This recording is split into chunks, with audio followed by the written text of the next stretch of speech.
అయినటువంటి తెంతు శ్రీకర్ గారు ఆయన చేస్తున్నటువంటి పెన్షన్ల మీద తప్పిదాలు కొన్ని మా దృష్టికి వచ్చాయి.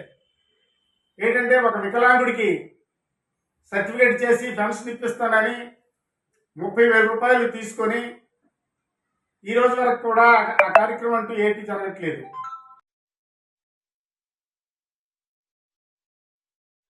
హలో హలో పోలరాజు, అవును ఎవరు?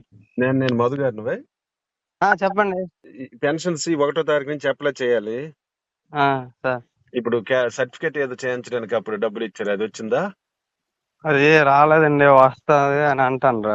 ఎవరు అన్నారు అలాగని? మనం డబ్బులు కట్టిన ఎవరు? శ్రీకర్కి ఇచ్చామండి. ఆహా, ఎంత ఇచ్చారు?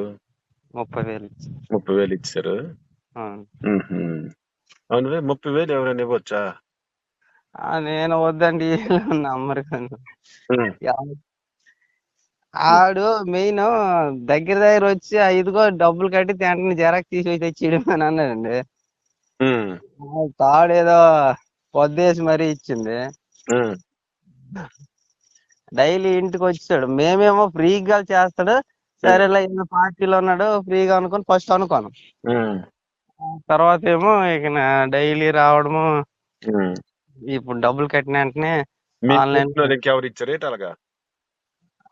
ఇచ్చారండి, మా ఊర్లో చాలా మంది ఇచ్చారండి, దొరలేదు ఎవరు. సరే, దాని గురించి మనకు అనవసరము. సరే అండి. ఓకే, రైట్ అంటాను. ఓకే.